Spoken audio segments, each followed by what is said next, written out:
Hello guys, പത്തരമായിട്ട് പുതിയ episode റിവ്യൂയിലേക്ക് എല്ലാവർക്കും സ്വാഗതം. അങ്ങനെ ആദർശനോട് ദേവയാനി ചോദിക്കുക, നിന്നോടല്ലേ ചോദിച്ചത് നയനയോട് നമുക്ക് എന്ത് കടമുണ്ടെന്നാണ് നീ പറയുന്നത് എന്ന് ചോദിക്കുക കേട്ടോ. ഇത് കേൾക്കുമ്പോൾ ആദർശ് പറയാണ്, കടം എന്ന് പറഞ്ഞു കഴിഞ്ഞാൽ അവൾ മൂർത്തി ജ്വല്ലറിക്ക് വേണ്ടിയിട്ട് എത്ര ലക്ഷത്തിൻ്റെ ഓർഡർ പിടിച്ചു തന്നേക്കുന്നത്, കോടികളുടെ ഓർഡർ. അപ്പോൾ പിന്നെ അവൾക്ക് എന്ത് ചെയ്ത് കൊടുത്താലും അത് പോരാന്നൊരു തോന്നൽ എന്ന് പറയും കേട്ടോ. ഇത് കേൾക്കുമ്പോഴേക്കും ദേവയാനി പറയാം, എനിക്ക് മനസ്സിലായടാ, നിനക്കല്ലെങ്കിലും അവളോടാണ് എപ്പോഴും നന്മയും കടപ്പാടും കൂറും, ഇത്രയും വളർത്തിയ അമ്മയോടൊന്നും ഇല്ല എന്ന് പറഞ്ഞ് ഇങ്ങനെ സങ്കടപ്പെട്ട് കിടക്കും കേട്ടോ. ഇതൊക്കെ കാണുന്ന ആദർശം ഒന്നും മിണ്ടാതെ അവിടെ നിന്ന് പോവാണ്. പിന്നെ കാണിക്കുന്ന മുത്തശ്ശനെയും മുത്തശ്ശീനെയാണ് കേട്ടോ. മുത്തശ്ശി ഇങ്ങനെ മുത്തശ്ശൻ്റെ കൈയൊക്കെ ഇങ്ങനെ തൂത്തു കൊടുക്കുവാണ്. അത് കഴിയുമ്പോൾ മുത്തശ്ശൻ പറയുന്നുണ്ട്, ഗോവിന്ദനോട് ഈ പ്രായത്തിൽ പണിയൊക്കെ നിർത്തി വീട്ടിൽ വന്നിരിക്കാൻ പറഞ്ഞാലും കേൾക്കില്ലടോ, അല്ലെങ്കിൽ അങ്ങനെ എന്തെങ്കിലും സഹായം അവർക്ക് ചെയ്തു കൊടുക്കാമായിരുന്നു എന്ന് പറയും കേട്ടോ. ആ സമയത്ത് മുത്തശ്ശൻ തന്നെ പറയുന്നുണ്ട്, പിന്നെ അങ്ങനെ വന്നിരിക്കാൻ പറയുന്നത് ശരിയല്ലല്ലോ, ഇപ്പോൾ എന്നെ കണ്ടില്ലേ, ജ്വല്ലറിയിലൊക്കെ പോകുന്നത് നിർത്തി കഴിഞ്ഞപ്പോൾ തന്നെ അസുഖക്കാരനായി. അതുകൊണ്ട് പണിയെടുക്കുന്നവർക്ക് പണിയെടുക്കാതെ ജീവിക്കാൻ പറ്റില്ല, പ്രത്യേകിച്ച് നയനമോളുടെ അച്ഛന് എന്ന് പറയും കേട്ടോ. ഇതെല്ലാം കേട്ടുകൊണ്ട് ആദർശം വരുവാണ്. അപ്പോൾ ആദർശനോട് മുത്തശ്ശൻ പറയുന്നുണ്ട്, മുത്തശ്ശി ഞാനും ഗോവിന്ദനി പണിക്ക് പോകാതെ വീട്ടിൽ ഇരിക്കട്ടെ എന്നുള്ള അഭിപ്രായം പറയുമായിരുന്നു.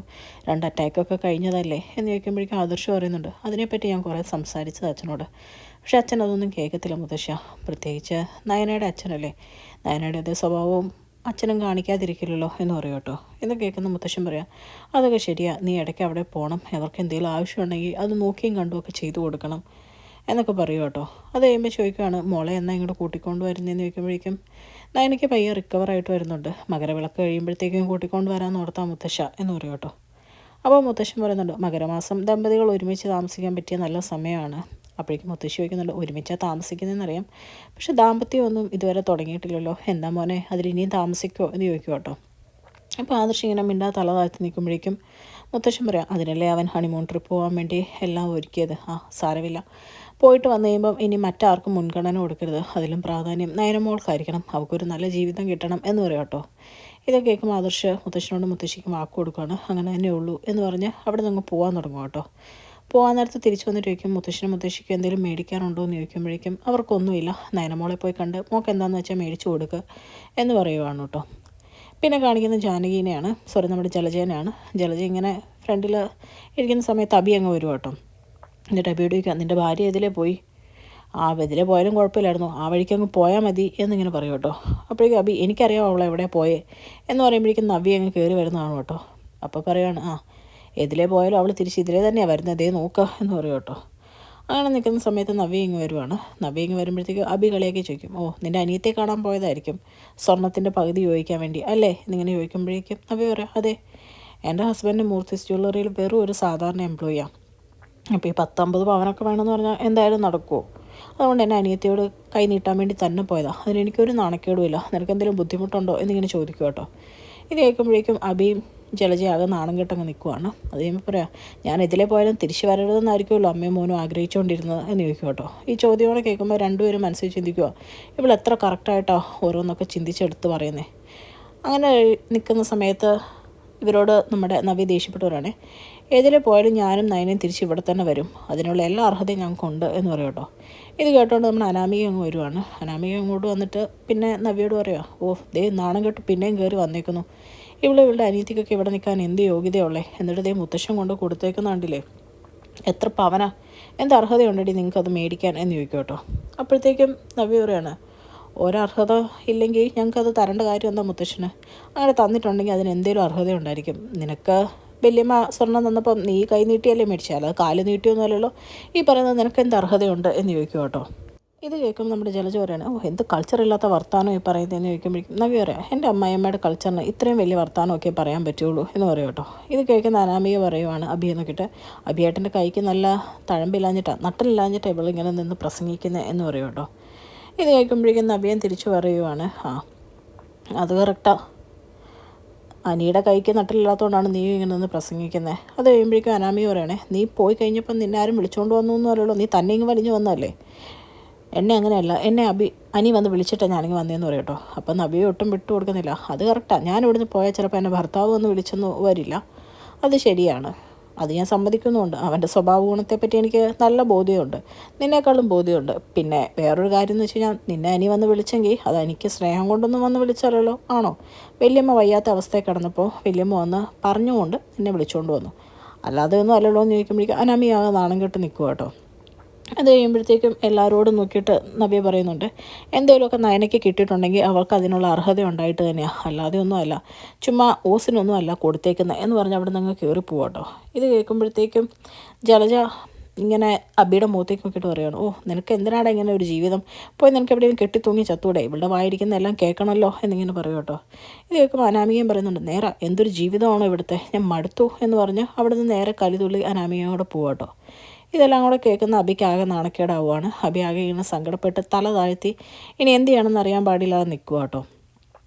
പിന്നെ കാണിക്കുന്ന അനാമികനെയാണ്. അനാമിക നേരെ ചെല്ലുന്നത് അനിയുടെ അടുത്തേക്ക് കേട്ടോ. അവിടെ ചെന്ന് പരാതി പറയാൻ തുടങ്ങുവാണ്. അനി, ദേ നിൻ്റെ മുത്തശ്ശന് തലയ്ക്ക് വല്ല കുഴപ്പമുണ്ടോ, അങ്ങനെ എത്ര പവൻ്റെ സ്വർണ്ണം കൊണ്ടാണ് നയനയ്ക്ക് കൊടുത്തേക്കുന്നത്, അല്ല അതിൻ്റെ ആവശ്യം എന്താ എന്നിങ്ങനെ ചോദിക്കും കേട്ടോ. അപ്പോഴത്തേക്കും അനി പറയുന്നുണ്ട്, ഇടത്തേക്ക് 100 പവനല്ല, ഒരു 10 കിലോ തങ്കം കൊണ്ട് കൊടുത്താലും അതിലൊരു കുഴപ്പമില്ല, ഇടത്തേക്ക് അതിനുള്ള അർഹതയുണ്ട്. പിന്നെ അതുമാത്രമല്ല, ഇനി ഇടത്തിൻ്റെ പേരിലോട്ടൊരു ജ്വല്ലറി എഴുതി കൊടുക്കണം എന്ന് പറഞ്ഞാലും എനിക്കൊരു കുഴപ്പമില്ല, എനിക്ക് വളരെ സന്തോഷമുള്ളൂ എന്ന് പറയും കേട്ടോ. അത് കഴിയുമ്പോഴേക്കും അനാമി പറയും, ഓ നിന്നോട് പറഞ്ഞിട്ട് കാര്യമില്ലല്ലോ, നിൻ്റെ ഇടത്തേക്ക് എന്നാ കിട്ടിയാലും അത് നിൻ്റെ നന്ദുവിനാണല്ലോ കിട്ടുന്നത്, അവളെ നല്ല രീതിയിൽ കെട്ടിച്ചു വിടാനായിരിക്കും എന്നുള്ള രീതിയിൽ ഇങ്ങനെ കളിയാക്കും കേട്ടോ. ഇത് കേൾക്കുമ്പോൾ അനി പറയാണ്, അങ്ങനെയാണെങ്കിലും എനിക്കൊരു കുഴപ്പമില്ല, എന്തോ ഇടത്തേക്ക് കിട്ടുന്നുണ്ടെങ്കിലും അത് ഇടത്തേക്ക് അർഹതപ്പെട്ടിട്ട് തന്നെയാണ് എന്ന് പറയും കേട്ടോ. അപ്പോഴത്തേക്കും അനാമികയ്ക്ക് നല്ല ദേഷ്യം വരുവാണ്. ദേഷ്യം വന്നിട്ട് അനാമിക പറയുവാണ്, ഓ എനിക്ക് മനസ്സിലാവുന്നുണ്ട്, നീ കൂടുതലൊന്നും വളഞ്ഞു കെട്ടി പറയുമൊന്നും വേണ്ട, നിനക്ക് എത്രയായാലും അവർക്ക് കിട്ടണമെന്ന് തന്നെ ആയിരിക്കുമല്ലോ ആഗ്രഹം എന്നൊക്കെ പറഞ്ഞ് ദേഷ്യപ്പെട്ടുകൊണ്ടേ ഇരിക്കുവാണ് കേട്ടോ. ഇത് കേൾക്കുമ്പോൾ അനി പറയുന്നുണ്ട്, നിന്റെ വീട്ടിൽ പോയി ഞാൻ പിടിച്ചു വലിച്ചുകൊണ്ട് വന്നതൊന്നും അല്ലല്ലോ, ആണോ? അല്ല. അപ്പോൾ നിനക്കെന്തായാലും ഇങ്ങോട്ട് വരണം തോന്നി, നീ വന്നു, ഇനി നിനക്ക് വേണ്ടാന്ന് തോന്നുന്നുണ്ടെങ്കിൽ നിനക്ക് പോവുകയും ചെയ്യാം എന്ന് പറയും കേട്ടോ. ഇതൊക്കെ കേൾക്കുമ്പോഴത്തേക്കും അനി പറയാണ്, ഓ അനിയോട് അനാമിക പറയുകയാണ് കേട്ടോ, ഓ നീ എനക്ക് എന്നെ ഇവിടുന്ന് പറഞ്ഞു വിടണമെന്നായിരിക്കും, അവളുമാർക്കും അത് തന്നെ ആഗ്രഹം, അതുകൊണ്ട് മാത്രമേ ഞാൻ ഈ വീട്ടിലോട്ട് തിരിച്ചു വന്നേ, അങ്ങനെ അവളുമാർ കാരണം ഞാൻ ഈ വീട്ടിൽ നിന്ന് പടി ഇറങ്ങാൻ ഉദ്ദേശിച്ചിട്ടില്ലെന്ന് കാണിക്കാൻ വേണ്ടിയിട്ട്, അല്ലാതെ ഒരു മുറിയിൽ രണ്ടായിട്ട് ഇതുപോലെ അടി ഉണ്ടാക്കി കഴിയുവാന്നും കൂടി ഇനി ഇവിടെ ഉള്ളവർ അറിയാനും ബാക്കിയുള്ളൂ, അതുകൊണ്ട് നീ വേണമെങ്കിൽ അറിയിക്കുക, എനിക്കൊന്നുമില്ല എന്ന് പറഞ്ഞ് അവിടെ നിന്ന് ദേഷ്യപ്പെട്ട് പോവാട്ടോ. പിന്നെ നേരെ പരാതിയായിട്ട് ചെല്ലുന്നത് ജാനകിയുടെ അടുത്താണ്. ജാനകിയുടെ അടുത്ത് ആകെ മുഖം വീർപ്പിച്ച് ചെല്ലുമ്പോൾ തന്നെ ജാനകി ചോദിക്കുന്നുണ്ട്, എന്താ മോളെ, എന്ത് പറ്റി, മോക്ക് എന്താ മുഖത്തൊരു വാട്ടം എന്ന് ചോദിക്കും കേട്ടോ. അത് കേൾക്കുമ്പോഴത്തേക്കും അനാമിക ഇങ്ങനെ ഒന്നും മിണ്ടാതെ ഇങ്ങോട്ട് പുച്ഛിച്ചോളം ഇങ്ങനെ നോക്കി നിൽക്കുവാണ്. അങ്ങനെ പരാതിയെല്ലാം കിട്ടിയുമ്പോൾ ജാനകി പറയുവാണ്, ഓ അത് മോളെ ചെറുത് ദേഷ്യം പിടിപ്പിക്കാൻ വേണ്ടി അവൻ പറഞ്ഞതല്ലേ, മോളെ അതൊന്നും കാര്യമായിട്ട് എടുക്കണ്ട എന്ന് പറയും കേട്ടോ. അപ്പോഴത്തേക്കും അനാമി പറയാം, ദേഷ്യം പിടിപ്പിക്കാൻ വേണ്ടിയിട്ടൊന്നുമല്ല, അവൾക്ക് 10 കിലോ സ്വർണ്ണം കൊടുത്താലും മതിയാവില്ല എന്നാണ് അവൻ പറയുന്നത് എന്ന് പറയും കേട്ടോ. ഇത് കേട്ടോണ്ട് അനി നേരെ താഴോട്ട് വരുവാണ്. അനി താഴോട്ട് വന്നിട്ടിരിക്കുകയാണ്, ഓ ഇവിടെ വന്ന് പരാതി പറയാൻ തുടങ്ങിയോ, അത് ഞാൻ പറഞ്ഞത് ശരിയാണ്, 10 കിലോ അല്ല 10 കോടി കൊടുത്താലും മതിയാവില്ല ഇടത്തേക്ക് എന്ന് പറയും കേട്ടോ. ഇത് കേൾക്കുന്ന ജാനകിക്ക് നല്ല ദേഷ്യം വരുവാണ് കേട്ടോ. ജാനകി പറയാണ്, ദേ മോളിവിടെ നിൽപ്പുണ്ട്, ഇത്രയും നീ വലുതായെന്നൊന്നും ഞാൻ നോക്കുകയില്ല, നല്ലൊരു അടിയാണെങ്കിൽ വെച്ച് തരും എന്ന് പറയും കേട്ടോ. അപ്പോഴേക്കും അനി പറയുന്നുണ്ട്, അമ്മയ്ക്ക് എന്നെ അടിക്കാം, അതിനുള്ള അധികാരവും അമ്മയ്ക്കുണ്ട് എന്ന് വെച്ചുകൊണ്ട് ഇവർക്ക് വായിക്ക് വരുന്നതെല്ലാം പറയുന്നത് കേട്ടുകൊണ്ട് ഞാൻ ഇരിക്കുമല്ലോ, ഇവളെ ഞാനിങ്ങോട്ട് നിർബന്ധിച്ച് വിളിച്ചുകൊണ്ട് വന്നതൊന്നുമല്ലോ, ഇഷ്ടമല്ലെങ്കിൽ ഇവർക്ക് ഇവിടുന്ന് പോകാം എന്ന് പറയും കേട്ടോ. ഇതുകൊണ്ട് കേൾക്കുമ്പോൾ അനാമിക്ക് പിന്നെ നല്ല ദേഷ്യം വരുവാണ്. എന്നിട്ട് പറയാം, അതേ കണ്ടില്ലേ, അവളുടെ വീട്ടിലോട്ടായിരിക്കും പോകുന്ന ഇവന്ന് ഞാൻ പറഞ്ഞത് എത്ര ശരിയാ എന്നിങ്ങനെ ചോദിക്കുക കേട്ടോ. അപ്പോഴത്തേക്കും വീണ്ടും ജാനകി പറയാം, അതൊക്കെ അവൻ വെറുതെ പറയുന്ന നമ്മളെ, നീ സമാധാനപ്പെടുക എന്ന് പറയുവാണ്. ഇങ്ങനെ ഒച്ചയും ബഹളവും കേട്ടുകൊണ്ട് അജയൻ അങ്ങ് വരും കേട്ടോ. അജയൻ അങ്ങ് വരുമ്പോഴേക്കും അനാമിക നേരെ എന്ന് അജയനോട് പരാതി പറയാണ്, ദേ മുത്തശ്ശൻ കൊണ്ട് ഒരുത്തവർക്ക് 100 പവൻ കൊടുത്തേച്ച് വന്നേക്കുക, എൻ്റെ അച്ഛനോട് പറഞ്ഞു കഴിഞ്ഞാൽ എനിക്കതിൽ കൂടുതൽ സ്വർണ്ണം കിട്ടും, എനിക്കതിൻ്റെ ആവശ്യമില്ല എന്ന് വെച്ച് മൂത്ത മരുമക്കൾക്കാണോ എല്ലാം കൊണ്ട് കൊടുക്കണ്ടേ, ഈ വീട്ടിലെ ഇളയ മരുമോൾ ഞാനല്ലേ എന്നിങ്ങനെ ചോദിക്കും കേട്ടോ. ഇത് കേൾക്കുന്ന അജയൻ പറയാണ്, അങ്ങനെ അച്ഛനും അമ്മയും ചെയ്തെങ്കിൽ അതിലൊരു തെറ്റുമില്ല, നയനമോൾക്ക് അത് അർഹതപ്പെട്ടത് തന്നെയാണ്, മോൾക്ക് തന്നെയാണ് അത് കിട്ടേണ്ടതെന്ന് പറയും കേട്ടോ. ഇതുകൊണ്ട് കേൾക്കുമ്പോൾ ജാനകിക്ക് ദേഷ്യം വരുവാണ്. അനാമി ഇങ്ങനെ അന്തം വിട്ടുപോലെ നിന്നിട്ട് മനസ്സിൽ ചിന്തിക്കുകയാണ്, ഓ ഇങ്ങേരായിരിക്കും ഇവനെ പറഞ്ഞ് വഷളാക്കുന്നത് എന്നിങ്ങനെ ചിന്തിച്ചുകൊണ്ട് നിൽക്കുക കേട്ടോ. അത് കഴിയുമ്പോഴത്തേക്കും ജാനകി ചോദിക്കുന്നുണ്ട്, അങ്ങനെ അവൾക്ക് കൊടുക്കാൻ വേണ്ടി അവളാണോ ഇടത്തേക്ക് കരൾ കൊടുത്തേ എന്നിങ്ങനെ ചോദിക്കുക കേട്ടോ. ഇത് കേൾക്കുമ്പോഴേക്കും അജയനും അനിക്കും ചെറിയൊരു ഷോക്കാവുന്നുണ്ട്. ഇപ്പം അനി പെട്ടെന്ന് പറയുന്നുണ്ട്, അങ്ങനെ കൊടുക്കേണ്ട വന്നു കഴിഞ്ഞാൽ ആ സാഹചര്യത്തിൽ ഇടത്തി അത് ഉറപ്പായിട്ടും കൊടുക്കുക തന്നെ ചെയ്യും എന്ന് പറയും കേട്ടോ. ഇത് കേൾക്കുമ്പോഴേക്കും അനാമി ഇങ്ങനെ കളിയാക്കിക്കൊണ്ട് പറയും, അവൾ കൊടുക്കും, അവൾ അങ്ങനെ എങ്ങാനും സംഭവിക്കണം വന്നു കഴിഞ്ഞാൽ അപ്പം തന്നെ ഈ ജില്ല വിടും എന്നിങ്ങനെ പറയും കേട്ടോ. ഇത് കേൾക്കുമ്പോഴത്തേക്കും അജയൻ അനിയെ ഇങ്ങനെ നോക്കുവാണ്. എന്നിട്ട് ഇവർ രണ്ടും പരസ്പരം അനാമികയെ പറ്റി ഇങ്ങനെ മനസ്സിൽ ചിന്തിക്കും കേട്ടോ. അങ്ങനെ കൊടുക്കേണ്ട വന്നാൽ ഓടുന്ന ആരാന്ന് ഞങ്ങൾക്കറിയാം എന്നിങ്ങനെ ചിന്തിച്ചുകൊണ്ടിരിക്കുവാണ്. അത് കഴിയുമ്പോഴേക്കും അനി ഞാൻ പോവാന്ന് പറയുമ്പോഴത്തേക്കും അവളുടെ അങ്ങോട്ട് ആയിരിക്കും അല്ലേ എന്നിങ്ങനെ ചോദിക്കും കേട്ടോ. അത് കേൾക്കുന്ന സമയത്ത് അജയൻ പറയുകയാണ്, അങ്ങനെ അവൻ പോയി കഴിഞ്ഞാൽ എന്താ തെറ്റ്? ഒരു തെറ്റുമില്ല, നയനമോളുടെ വീടാണിത്, അതിലൊരു തെറ്റുമില്ല എന്ന് മാത്രമല്ല എനിക്ക് എൻ്റെ മകനെ നല്ല വിശ്വാസമാണ്. അവൻ ആദർശിനെ കണ്ടാണ് വളർന്നിരിക്കുന്നത്. അതുകൊണ്ട് എൻ്റെ മകൻ ഒരു തെറ്റും ചെയ്യില്ല എന്ന് എനിക്ക് 100% ഉറപ്പാണ്.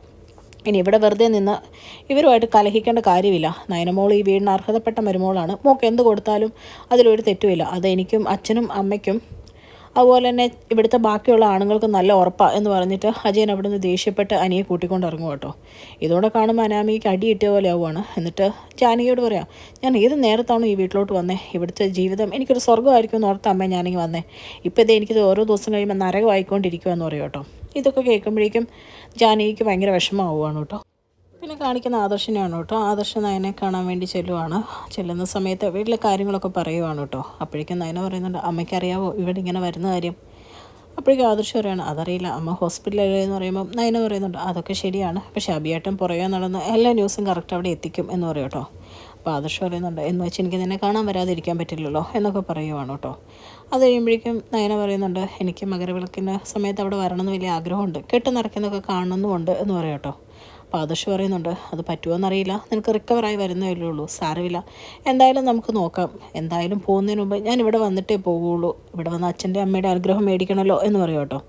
ഇത് കേൾക്കുമ്പോൾ നയനയ്ക്ക് ഒരുപാട് സന്തോഷമാവുകയാണ്. അത് കഴിയുമ്പോൾ അബിയെപ്പറ്റി ഇങ്ങനെ മാനേജർ ഒരു പെണ്ണിലൂടെ കറങ്ങുന്ന കണ്ടു, അവൻ നോയമ്പ് തെറ്റിക്കുന്നുണ്ടോ എന്നൊക്കെ എനിക്ക് നല്ല സംശയമുണ്ട് എന്നൊക്കെ ഇങ്ങനെ ആദർശ് പറയുവാണ് കേട്ടോ. ഇതൊക്കെ ഇങ്ങനെ നയനയ്ക്ക് ആകെ വിഷമമാവുകയാണ്. നയന പറയുവാണ്, ശരിയാണോ അവനിങ്ങനെയൊക്കെ കാണിക്കുന്നുണ്ടോ? ഇതൊക്കെ അറിയുമ്പം ചേച്ചിക്ക് ഒരുപാട് വിഷമമാവും. എന്തായാലും ഈ തവണ മലയ്ക്ക് പോയി കഴിയുമ്പം അവൻ്റെ സ്വഭാവം ഒന്ന് മാറിയാൽ മതിയായിരുന്നു എന്ന് പറയും കേട്ടോ. ആദർശം പറയുന്നുണ്ട്, അത് നേരാ, ഇത്രയൊന്നും കാലം ഒന്നും നോയമ്പ് അവൻ എടുത്തിട്ടില്ല, അതുകൊണ്ട് എങ്ങനെയായിരിക്കും എന്ന് എനിക്കറിയില്ല. ഇതിനു മുമ്പ് നോയമ്പെടുക്കാതെ പോയപ്പോഴൊക്കെ അവന് പണി കിട്ടിയിട്ടുണ്ട്. ഈ തവണ എന്തായിരിക്കും എന്ന് കണ്ടറിയണം, മാറിക്കഴിഞ്ഞ് കഴിഞ്ഞാൽ അത് വളരെ നല്ല കാര്യമായിരുന്നു എന്നും കൂടെ പറയും കേട്ടോ. ഇങ്ങനെ ഇവർ പരസ്പരം സംസാരിച്ചുകൊണ്ടിരിക്കുന്നതാണ് കാണിക്കുന്നത്. അത് കഴിയുമ്പം നയനയോട് ആരോഗ്യമൊക്കെ ശ്രദ്ധിക്കണം എന്നൊക്കെ ആദർശ് പറയുവാണ് കേട്ടോ. അപ്പോൾ നയനെ ഒരുപാട് ഹാപ്പി ആവുന്നുണ്ട് ആദർശിൻ്റെ കെയറിങ് ഒക്കെ കാണുമ്പോഴത്തേക്കും. അതൊക്കെ കഴിഞ്ഞ് അനാമിക അവിടെ നിന്ന് ദേഷ്യപ്പെട്ട് കയറി പോവുകയാണ് കേട്ടോ. പിന്നെ കാണിക്കുന്നത് നവ്യനെയാണ്. നവ്യ ഇങ്ങനെ കിച്ചണിൽ നിന്ന് വരുന്ന സമയത്ത് അനാമികേനെ കാണുവാണ് കേട്ടോ. രണ്ടുപേരും പരസ്പരം കാണുമ്പോൾ തന്നെ ഇങ്ങനെ ദേഷ്യപ്പെട്ട് മനസ്സിൽ ഓരോന്നിങ്ങനെ ചിന്തിച്ച് ഇങ്ങനെ നിൽക്കുവാണ്. അത് കഴിയുമ്പോഴത്തേക്കും നവ്യ അനാമിക ഉണ്ടെന്ന് മൈൻഡ് ചെയ്യാതെ നേരെ അങ്ങ് കയറി വരുവാണ് കേട്ടോ. അപ്പോൾ അനാമിക ഇങ്ങനെ നേരെ വന്ന് മുമ്പിൽ നിൽക്കുവാണ്. ആ സമയത്ത് നവ്യ ചോദിക്കുന്നുണ്ട്, പലയിടത്തും പോയി എന്നെപ്പറ്റി പരാതി പറഞ്ഞു എന്ന് ഞാൻ കേട്ടു, ഞാൻ അങ്ങനെ പറഞ്ഞു ഇങ്ങനെ പറഞ്ഞു, ഞാൻ എനിക്ക് സ്വർണം കൊടുത്തു എന്നൊക്കെ പറഞ്ഞ് എന്നിട്ട് ഒരു ബലം ഉണ്ടായില്ലല്ലേ എന്നിങ്ങനെ ചോദിക്കും കേട്ടോ. ഇതേക്കും അനാമികയ്ക്ക് അടി കിട്ടുന്ന പോലെ ആവുകയാണ്. അനാമിക പറയുവാണ്, ബലം ഉണ്ടോ ഇല്ലയോ എന്നൊക്കെ വല്യമ്മ ഇങ്ങ് വരുമ്പോൾ കാണാം എന്ന് പറയും കേട്ടോ. അപ്പോഴത്തേക്കും നവ്യ പറയാം, അത് കറക്റ്റാണ്, ആ വല്യമ്മയ്ക്ക് ആകെക്കൂടെ ഉള്ളൊരു പോരായ്മ എന്താണെന്ന് വെച്ചാൽ നയനയുടെ മഹത്വം എന്താണെന്ന് ഇതുവരെ അവർക്ക് മനസ്സിലായിട്ടില്ല, ആ ഒരു കുറവ് മാത്രമേ അവർക്കുള്ളൂ, വേറൊരു കുഴപ്പമില്ല എന്ന് പറയും കേട്ടോ. ഇതൊക്കെ കേൾക്കുമ്പോൾ അനാമികയ്ക്ക് നല്ല ദേഷ്യം വരുവാണ്. അത് കഴിയുമ്പോൾ അനാമിക പറയുന്നുണ്ട്, നീ നിന്റെ അനിയത്തി ഇവിടെ അർഹതയില്ലാതെ വന്ന് കയറിയവരാ, എന്ന് വെച്ച് ബാക്കിയുള്ളവരങ്ങനെയല്ല എന്ന് പറയും കേട്ടോ.